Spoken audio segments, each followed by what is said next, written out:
ಸರ್ವೇಭ್ಯೋ ನಮಸ್ತೆ. ಗುರುಬ್ರಹ್ಮ ಗುರುರ್ವಿಷ್ಣು ಗುರುದೇವೋ ಮಹೇಶ್ವರಃ. ಗುರು ಸಾಕ್ಷಾತ್ ಪರಬ್ರಹ್ಮ ತಸ್ಮೈ ಶ್ರೀ ಗುರವೇ ನಮಃ. ಕುಂಡಲೀಕೃತ ನಾಗೇಂದ್ರ ಖಂಡೇಂದ್ರಕೃತ ಶೇಖರ ಪಿಂಡೀಕೃತ ಮಹಾವಿಘ್ನ ದುಂಡಿರಾಜ ನಮೋಸ್ತುತೆ. ನಮಃ ಸೂರ್ಯಾಯ ಸೋಮಾಯ ಮಂಗಳಾಯ ಬುಧಾಯ ಚ ಗುರು ಶುಕ್ರ ಶನಿಭ್ಯಶ್ಚ ರಾಹವೇ ಕೇತವೇ ನಮಃ. ಆದಿತ್ಯಾದಿ ನವಗ್ರಹ ದೇವತೆಗಳನ್ನು ಸ್ಮರಿಸಿಕೊಂಡು ನಮ್ಮ ಟಿ ವಿಯ ಎಲ್ಲ ವೀಕ್ಷಕರಿಗೂ ನಿತ್ಯ ಜ್ಯೋತಿಷ್ಯದ ಫಲಾಫಲಗಳನ್ನು ಶುಭ ಅಶುಭ ಫಲಗಳನ್ನು ವೀಕ್ಷತಕ್ಕಂಥ ಸಮಯ. ಪ್ರಮುಖವಾಗಿ ಚಂದ್ರನ ಸಂಚಾರದ ಫಲವನ್ನು ನಾವು ಗಣನೆಗೆ ತೆಗೆದುಕೊಂಡು ಅವನ ನಿತ್ಯ ಭವಿಷ್ಯವನ್ನು ಹೇಳ್ತಕ್ಕಂಥ ಒಂದು ವಾಡಿಕೆ ಹೇಳುವಂಥದ್ದು. ಯಾವ್ಯಾವ ರಾಶಿಯವರಿಗೆ ಇವತ್ತಿನ ದಿವಸ ಯಾವ್ಯಾವ ರೀತಿಯಾದಂಥ ಶುಭ ಮತ್ತು ಅಶುಭ ಫಲಗಳಿದೆ ಹೇಳುವಂಥದ್ದು ನೋಡುವಂಥ ಪ್ರಥಮ ಸಂದರ್ಭದಲ್ಲಿ ಪ್ರಮುಖವಾಗಿ ಇವತ್ತಿನ ಒಂದು ಪಂಚಾಂಗ ಶ್ರವಣವನ್ನು ಮಾಡಿ ಪ್ರಾರಂಭವನ್ನು ಮಾಡೋಣ. ದಿನಾಂಕ 20/6/2025 ಶುಕ್ರವಾರ. ಸ್ವಸ್ತಿ ಶ್ರೀ ಶಾಲಿವಾಹನಗತ ಶಕ 1947 ವಿಶ್ವಾವಸುನಾಮ ಸಂವತ್ಸರ ಉತ್ತರಾಯಣ ಗ್ರೀಷ್ಮ ಋತು. ಸೌರ ಮಾಸ ಹೇಳ್ತಕ್ಕಂಥದ್ದು ಮಿಥುನ ಮಾಸ, ಚಾಂದ್ರ ಮಾಸ ಹೇಳ್ತಕ್ಕಂಥದ್ದು ಜ್ಯೇಷ್ಠ. ಕೃಷ್ಣ ಪಕ್ಷ, ನವಮಿ ತಿಥಿ, ರೇವತಿ ನಕ್ಷತ್ರ, ಶೋಭನ ಯೋಗ, ಗಜಕರ್ಣ. ನಾವು ರಾಹುಕಾಲವನ್ನು ವೀಕ್ಷಣೆ ಮಾಡಬೇಕಿದ್ರೆ ಬೆಳಗ್ಗೆ 10:45 12:21. ಅದೇ ರೀತಿಯಾಗಿ ಗುಳಿಕ ಕಾಲವನ್ನು ಬೆಳಗ್ಗೆ 7:34 ಬೆಳಗ್ಗೆ 9:09. ಇವಿಷ್ಟು ಇವತ್ತಿನ ಒಂದು ಪಂಚಾಂಗ ಶ್ರವಣ ಅನ್ನುವಂಥದ್ದು. ಇನ್ನು ದ್ವಾದಶ ರಾಶಿಗಳಲ್ಲಿ ನಾವು ಮೇಷರಾಶಿಯಿಂದ ಪ್ರಾರಂಭ ಮಾಡುವಂಥದ್ದು.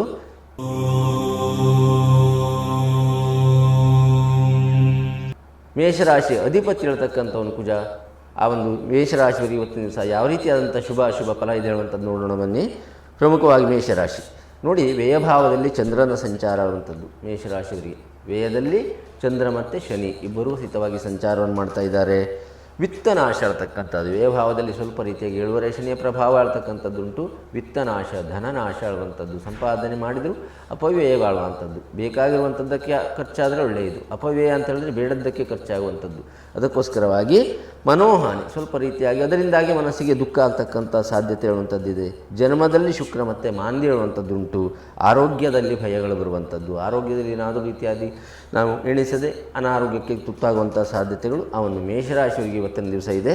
ಇದಕ್ಕೆ ಪರಿಹಾರವಾಗಿ ದುರ್ಗತಿ ನಾಶಿನಿ ಆ ದುರ್ಗೆಯ ಆರಾಧನೆಯನ್ನು ಮಾಡುವಂಥದ್ರಿಂದಾಗಿ ಬರುವಂಥ ಕೆಟ್ಟ ಪರಿಣಾಮಗಳಿಂದ ದೂರವಾಗುವಂಥದ್ದೆಲ್ಲ ರೀತಿಯಾದಂಥ ಅನುಗ್ರಹ ಹೇಳುವಂಥದ್ದು ಪ್ರಾಪ್ತವಾಗುತ್ತೆ.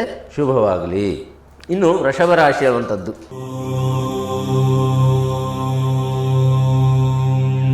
ರಾಶಿ ಅಧಿಪತಿ ಹೇಳ್ತಕ್ಕಂಥವನು ಶುಕ್ರ.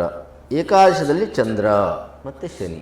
ವೃಷಭ ರಾಶಿಯವರಿಗೆ 11ನೇ ಭಾವ ಲಾಭಸ್ಥಾನ ಅಂತ ಹೇಳಿದೆ. ಶುಭ ಏಕಾದಶ ಫಲವನ್ನು ಕೊಡ್ತಕ್ಕಂಥ ಸ್ಥಳ ಅಂತ ಹೇಳಿದರೆ 11ನೇ ಭಾವ ಹೇಳುವಂಥದ್ದು. ಆ ಒಂದು 11ನೇ ಸ್ಥಾನದಲ್ಲಿ ಚಂದ್ರ ಮತ್ತು ಶನಿ ಹೇಳ್ತಕ್ಕಂಥವ್ರು ಸಂಚಾರವನ್ನು ಮಾಡ್ತಾ ಇದ್ದಾರೆ. ಸಂತೋಷ, ಧನಲಾಭ ಅದು ಸ್ವಾಭಾವಿಕವಾಗಿ ಸಂತೋಷ ಆಗಲೇಬೇಕಲ್ವ. ಅದಕ್ಕೋಸ್ಕರವಾಗಿ ಧನಲಾಭ ಆಗ್ತಕ್ಕಂಥದ್ದುಂಟು. ಮನೋ ಸಂತೋಷ ಆಗ್ತಕ್ಕಂಥದ್ದಿದೆ. ದ್ವಿತೀಯದಲ್ಲಿ ಗುರು. ಆ 2ನೇ ಮನೆಯಲ್ಲಿ ಮಿಥುನ ರಾಶಿಯಲ್ಲಿ ವಿತ್ತಸ್ನೇತ್ರಂ ವಾಕುಟುಂಬಂ ಸತ್ವಂ ಸೌಭಾಗ್ಯಮೇವ ಚ. ದ್ವಿತೀಯ ಸ್ಥಾನದಲ್ಲಿ ಗುರು ಇದ್ದಂಥ ಕಾರಣದಿಂದಾಗಿ ಆ ಒಂದು ಇಷ್ಟಸಿದ್ಧಿ. ಅದಕ್ಕೋಸ್ಕರವಾಗಿ ಬಾಕಿ ಯಾವುದೇ ರೀತಿಯಾದಂಥ ಚಿಂತೆಯನ್ನು ಮಾಡುವಂಥ ಅವಶ್ಯಕತೆ ಇಲ್ಲ. ಇವರಿಗೂ ಸಹಿತವಾಗಿ ದುರ್ಗೆ ಆರಾಧನೆ ಮಾಡತಕ್ಕಂಥದ್ದು ಮಾಡಿಕೊಳ್ಳಿ. ಬರುವಂಥ ಎಲ್ಲ ರೀತಿಯ ಕಾರ್ಯಗಳು ಶುಭಪ್ರದವಾಗತ್ತೆ ಹೇಳುವಂಥದ್ದಾಗಿ ಆ ವೃಷಭ ರಾಶಿಗೆ ತಿಳಿಸುವಂಥದ್ದು. ಇನ್ನು 3ನೆಯ ರಾಶಿ ಹೇಳುವಂಥದ್ದು ಮಿಥುನ ರಾಶಿ ಹೇಳುವಂಥದ್ದುಂಟು.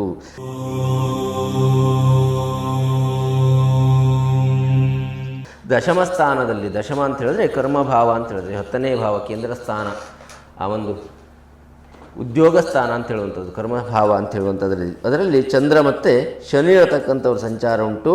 ಇಷ್ಟಸಿದ್ಧಿ ದಶಮ ಕೇಂದ್ರ ಭಾವದಲ್ಲಿ ಸಂಚಾರ ಇದ್ದಂಥ ಕಾರಣದಿಂದಾಗಿ ಇಷ್ಟಸಿದ್ಧಿಯಾಗುವಂಥ ಸಾಧ್ಯತೆ ಹೇಳುವಂಥದ್ದಿದೆ. ಸ್ವಲ್ಪ ರೀತಿಯಾಗಿ ಇಷ್ಟಸಿದ್ಧಿ ಇದ್ದರೂ ಕೆಲವೊಂದು ರೀತಿಯಾದಂಥ ಅಪವ್ಯಯಗಳು ಸಿದ್ಧವಾಗುವಂಥ ಸಾಧ್ಯತೆ ಉಂಟು. ಅದಕ್ಕೋಸ್ಕರವಾಗಿ ಆರೋಗ್ಯದಲ್ಲಿ ಸ್ವಲ್ಪ ರೀತಿಯಾದಂಥ ಏರಿಳಿತಗಳು ಬರುವಂಥ ಸಾಧ್ಯತೆಗಳುಂಟು. ಮಿಥುನ ರಾಶಿಯವರು ಪ್ರಮುಖವಾಗಿ ಆ ವಿಷ್ಣುವಿನ ಆರಾಧನೆಯನ್ನು ಮಾಡಿಕೊಳ್ಳುವಂಥದ್ರಿಂದಾಗಿ ಬರ್ತಕ್ಕಂಥ ಅಶುಭ ಫಲಗಳಿಂದ ಹೊರಬರಲಿಕ್ಕೆ ಸಾಧ್ಯತೆ ಉಂಟು. ಶುಭವಾಗಲಿ. ಇನ್ನು ಕರ್ಕಾಟಕ ರಾಶಿ ಹೇಳುವಂಥದ್ದು.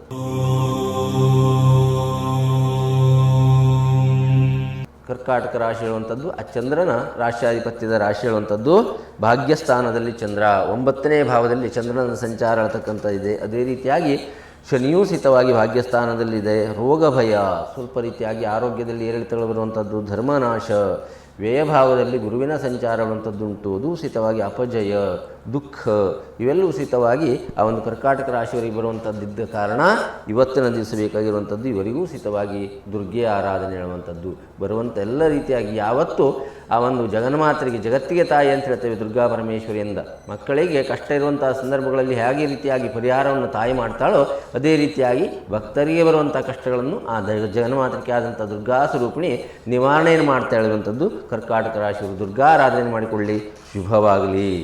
ಇನ್ನು ಮುಂದಿನ ರಾಶಿ ಹೇಳುವಂಥದ್ದು ಸಿಂಹರಾಶಿ.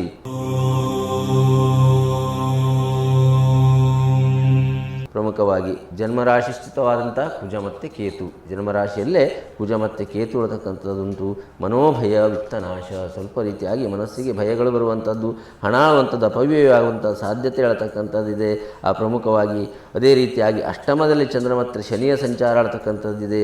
ಅನಿಷ್ಟ, ಅತಿ ದುಃಖ ಆಗುವಂಥದ್ದುಂಟು. ಸ್ವಲ್ಪ ರೀತಿಯಾಗಿ ಅಷ್ಟಮ ಭಾವದಲ್ಲಿ ಚಂದ್ರಮ ಮತ್ತು ಶನಿ ಇರುವಂಥದ್ದು ಕಾರಣದಿಂದಾಗಿ ಅತಿ ದುಃಖ. ಇದಕ್ಕೆ ಬೇಕಾಗಿರುವಂಥದ್ದು ಈಶ್ವರ ಆರಾಧನೆ. ಬರುವಂಥ ಎಲ್ಲ ಕಷ್ಟಗಳನ್ನು ನಿವಾರಣೆಯನ್ನು ಮಾಡಲಿಕ್ಕೆ ಆ ಮುಕ್ಕಣ್ಣನಾದಂಥ ಪರಮೇಶ್ವರನ ಆರಾಧನೆ ಮಾಡುವಂಥದ್ದು ಅಗತ್ಯತೆ ಉಂಟು. ಆ ಒಂದು ಸಿಂಹರಾಶಿಯವರು ಈಶ್ವರ ಆರಾಧನೆಯನ್ನು ಮಾಡಿಕೊಳ್ಳಿ. ಅಷ್ಟಮ ಶನಿ ಹೇಳ್ತಕ್ಕಂಥ ಸಂಚಾರ ಇದೆ. ಅಷ್ಟಮಸ್ತೆ ಶನಿಶ್ಚೇವ ನೃಣಾಂ ಕಷ್ಟಪ್ರದಾಯಕ ಅಂತ ಹೇಳಿದ್ದಾರೆ. ಅದಕ್ಕೋಸ್ಕರವಾಗಿ ಅಷ್ಟಮ ಶನಿಯ ನಿವಾರಣೆಗೋಸ್ಕರವಾಗಿ ಈಶ್ವರ ಆರಾಧನೆ ಅಗತ್ಯತೆ ಉಂಟು. ಸಿಂಹರಾಶಿಯವರು ಈಶ್ವರ ಆರಾಧನೆ ಮಾಡಲಿ. ಇನ್ನು ಕನ್ಯಾ ರಾಶಿ ಇರತಕ್ಕಂಥದ್ದು,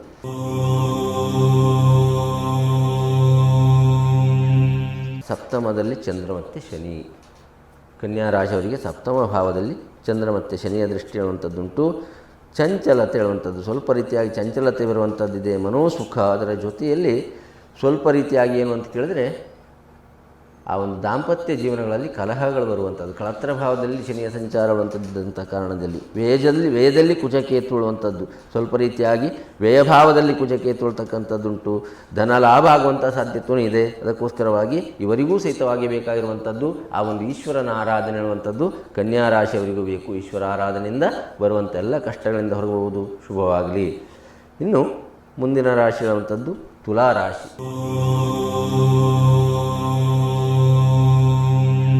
ರಾಶಿಯ ಅಧಿಪತಿ ಹೇಳ್ತಕ್ಕಂಥವನೇ ಶುಕ್ರ. ಪ್ರಮುಖವಾಗಿ ತುಲಾ ರಾಶಿಯವರಿಗೆ ಷಷ್ಠಮದಲ್ಲಿ ಚಂದ್ರ ಮತ್ತು ಶನಿಯ ಸಂಚಾರ ಅನ್ನುವಂಥದ್ದಿದೆ. ಷಷ್ಠಮ ಸ್ಥಾನದಲ್ಲಿ ಶನಿ ಹೇಳ್ತಕ್ಕಂಥದ್ದರೆ ಶತ್ರುನಾಶ ಅಂತ ಹೇಳಿದ್ದಾರೆ, 6ನೇ ಮನೆಯಲ್ಲಿದ್ದರೆ. ಅದೇ ರೀತಿಯಾಗಿ ಶತ್ರುನಾಶ ಅನ್ನುವಂಥ ಏಕಾಶದಲ್ಲಿ ಕುಜಕೇತು ಹೇಳುವಂಥದ್ದು, ಒಳ್ಳೆಯದಾಗಿರ್ತಕ್ಕಂಥ ಧನಲಾಭ, ಸುಖ, ಸಂಪತ್ತು ಇವೆಲ್ಲವೂ ಬರುವಂತಹ ಸಾಧ್ಯತೆಗಳು ಇವತ್ತಿನ ದಿವಸ ಉಂಟು.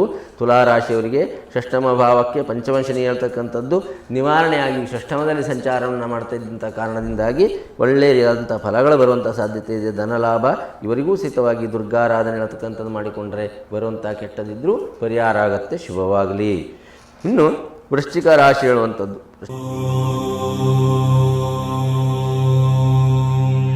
ವೃಶ್ಚಿಕ ರಾಶಿಯವರಿಗೆ ಪಂಚಮದಲ್ಲೇ ಚಂದ್ರ, ಪಂಚಮದಲ್ಲೇ ಶನಿ. ಪಂಚಮಸ್ತೆ ಶನಿಶ್ಚೇವಾನರಣಾಂ ಕಷ್ಟಪ್ರದಾಯಕ ಅಂತ ಹೇಳಿದ್ದಾರೆ. ಪಂಚಮ ಶನಿಯಿಂದಾಗಿ ಸ್ವಲ್ಪ ರೀತಿಯಾದಂಥ ಪರೀಕ್ಷೆಯ ಕಾಲ ಆಳುವಂಥದ್ದು. ಪ್ರಮುಖವಾಗಿ ಅದರ ಜೊತೆಯಲ್ಲಿ ಚಂದ್ರನೂ ಸಿತವಾಗಿ ಸಂಚಾರವನ್ನು ಮಾಡ್ತಾ ಇದ್ದಂಥ ಕಾರಣ ಮನೋಶೋಕ, ಧನಹಾನಿ, ಸ್ವಲ್ಪ ರೀತಿಯಾಗಿ ಮನಸ್ಸಿಗೆ ನೋವಾಗ್ತಕ್ಕಂಥದ್ದು, ಧನಹಾನಿಗಳಾಗುವಂಥದ್ದು.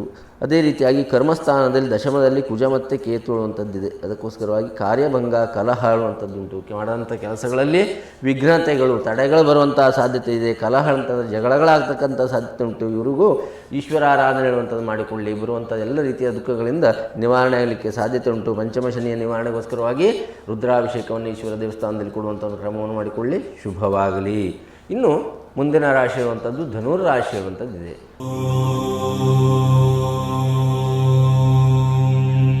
ಧನುರಾಶಿಯ ಅಧಿಪತಿ ಹೇಳ್ತಕ್ಕಂಥವನು ಗುರು. ಸಪ್ತಮದಲ್ಲಿ ಸಂಚಾರವನ್ನು ಮಾಡ್ತಾ ಇದ್ದಾನೆ.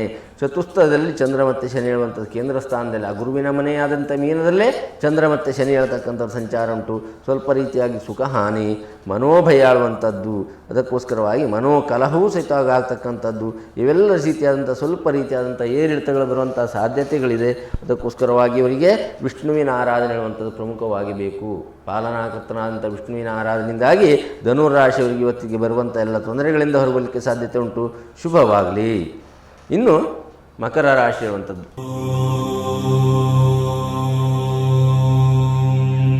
ರಾಶಿ ಅಧಿಪತಿ ಹೇಳ್ತಕ್ಕಂಥವನು ಶನಿ ಪ್ರಮುಖವಾಗಿ ತೃತೀಯ ಸ್ಥಾನದಲ್ಲಿ ಸಂಚಾರವನ್ನು ಮಾಡ್ತಾ ಇರುವಂಥದ್ದು. ತೃತೀಯದಲ್ಲೇ ಶನಿಯೂ ಸಹಿತವಾಗಿ, ಅದರಲ್ಲಿ ತೃತೀಯದಲ್ಲೇ ಚಂದ್ರನೂ ಸಹಿತವಾಗಿ ಸಂಚಾರವನ್ನು ಮಾಡ್ತಾ ಇರುವಂಥದ್ದಿದೆ. ತೃತೀಯ ಸ್ಥಾನದಲ್ಲಿದ್ದರೆ ಧನಲಾಭ ಅಂತ ಹೇಳಿದ್ದಾರೆ, ಕಾರ್ಯಜಯ ಅಂತ ಹೇಳಿದ್ದಾರೆ. ಆದರೆ ಷಷ್ಠಮದಲ್ಲಿ ಗುರು ಅಳುವಂಥದ್ದಂಥ ಕಾರಣದಿಂದಾಗಿ ಶತ್ರು ಪೀಡೆಗಳು ಬರುವಂಥ ಸಾಧ್ಯತೆಗಳುಂಟು. ಆರೋಗ್ಯದಲ್ಲಿ ಜಾಗ್ರತೆ ಹೇಳ್ತಕ್ಕಂಥದ್ದು ಮಕರ ರಾಶಿಯವರಿಗೆ ಬೇಕು. ಅದಕ್ಕೋಸ್ಕರವಾಗಿ ದುರ್ಗಾರಾಧನೆಯನ್ನು ಮಕರ ರಾಶಿಯವರು ಮಾಡಿಕೊಳ್ಳಿ. ಇವತ್ತಿನ ತೊಂದರೆಗಳಿಂದ ಹೊರಬರಲಿಕ್ಕೆ ಸಾಧ್ಯತೆ ಉಂಟು. ಶುಭವಾಗಲಿ. ಇನ್ನು ಕುಂಭರಾಶಿ ಹೇಳುವಂಥದ್ದು.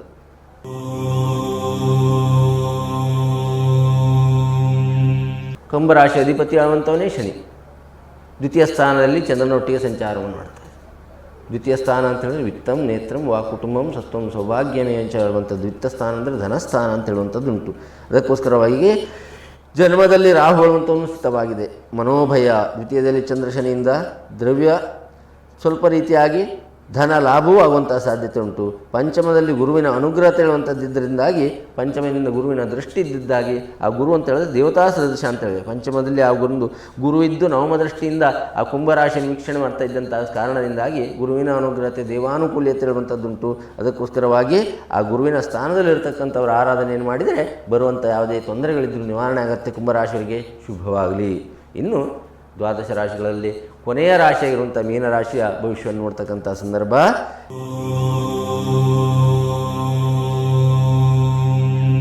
ಜನ್ಮರಾಶಿಯಲ್ಲಿ ಸ್ಥಿತವಾಗಿರುವಂಥ ಚಂದ್ರ ಮತ್ತು ಶನಿ ಚತುರ್ಥ ಭಾವದಲ್ಲಿ ಆ ಒಂದು ಗುರುವಿನ ಸಂಚಾರ ಆಡ್ತಕ್ಕಂಥದ್ದು, ಆ ಒಂದು ಸ್ವಲ್ಪ ರೀತಿಯಾಗಿರುವಂಥದ್ದು. ಯಾಕೆ ಜನ್ಮರಾಶಿ ಸ್ಥಿತೋ ಮಂದೋ ಸುಖನಾಶಂ ಕರಿಷ್ಯತಿ. ಬರ್ತಕ್ಕಂಥ ದೈಹಿಕವಾದಂಥ ಸುಖಗಳನ್ನು, ಆರೋಗ್ಯದಲ್ಲೂ ಏರುಪೀಡತೆಗಳನ್ನು, ಉಷ್ಣಭಯಗಳನ್ನು ತಂದಿಡುವಂಥ ಸಾಧ್ಯತೆ ಇದೆ. ರೋಗ ಭಯ ಅನ್ನುವಂಥದ್ದು, ದ್ರವ್ಯನಾಶವಾಗತಕ್ಕಂಥದ್ದು ಇವು ಸಹಿತವಾಗಿ ಬರುವಂಥ ಸಾಧ್ಯತೆ ಹೇಳ್ತಕ್ಕಂಥದ್ದು ಆ ಒಂದು ಮೀನರಾಶಿಯವರಿಗುಂಟು. 7ನೇ ಶನಿಯ ಪ್ರಭಾವ ಆಗ್ತಕ್ಕಂಥದ್ದು ನಡೀತಾ ಇದೆ. ಮನೋ ಚಂಚಲತೆ. ಚತುರ್ಥದಲ್ಲಿ ಗುರು ಹೇಳುವಂಥದ್ದಿದ್ದ ಕಾರಣದಿಂದಾಗಿ ಬಂಧು ಕ್ಲೇಶಗಳು ಬರುವಂಥದ್ದಿದೆ. ಅದಕ್ಕೋಸ್ಕರವಾಗಿ ಈಶ್ವರ ಆರಾಧನೆ ಇವರಿಗೆ ನಿವಾರಣೆ. ಈಶ್ವರ ದೇವರಿಗೆ ರುದ್ರಾಭಿಷೇಕವನ್ನು ಮಾಡಿಸಿಕೊಳ್ಳುವುದರಿಂದಾಗಿ ಬರುವಂಥ ಕೆಲವೊಂದು ರೀತಿಯಾದಂಥ ತೊಂದರೆಗಳಿಂದ ಮೀನರಾಶಿಯವರು ಆಗುವಂಥ ಸಾಧ್ಯತೆ ಉಂಟು. ಅದಕ್ಕೋಸ್ಕರವಾಗಿ ಇವತ್ತಿನ ದಿವಸ ಈಶ್ವರ ಆರಾಧನೆ ಮಾಡುವಂಥದ್ದಿಂದಾಗಿ ಬರುವ ಕಷ್ಟಗಳಿಂದ ಹೊರಬರುವ ಸಾಧ್ಯತೆ ಇದೆ. ಶುಭವಾಗಲಿ. ಇವಿಷ್ಟು ಇವತ್ತಿನ ಒಂದು ದ್ವಾದಶ ರಾಶಿಗಳ ಗೋಚಾರ ಫಲ ಹೇಳುವಂಥದ್ದನ್ನು ತಿಳಿಸಬಹುದು. ಎಲ್ಲ ರಾಶಿಯವರಿಗೂ ಸಹಿತವಾಗಿ ಇರುವಂಥ ಶುಭ ಅಶುಭ ಫಲಗಳನ್ನು ವೀಕ್ಷಣೆಯನ್ನು ಮಾಡಿದ ನಂತರದಲ್ಲಿ ಆ ದೇವತೆಗಳ ಆರಾಧನೆ ಮಾಡುವಂಥದ್ದರಿಂದಾಗಿ ಬರುವಂಥ ಎಲ್ಲ ರೀತಿಯ ತೊಂದರೆಗಳು ಇರುವಂಥ ನಿವಾರಣೆ ಆಗುತ್ತೆ. ಇವತ್ತಿನ ಕಾರ್ಯಕ್ರಮವನ್ನು ಮುಗಿಸುವಂಥ ಸಂದರ್ಭ ಬಂತು. ಸಮಸ್ತ ಲೋಕ ಸುಖಿನೋ ಭವಂತು. ಶುಭಂ ಭೂಯಾತ್.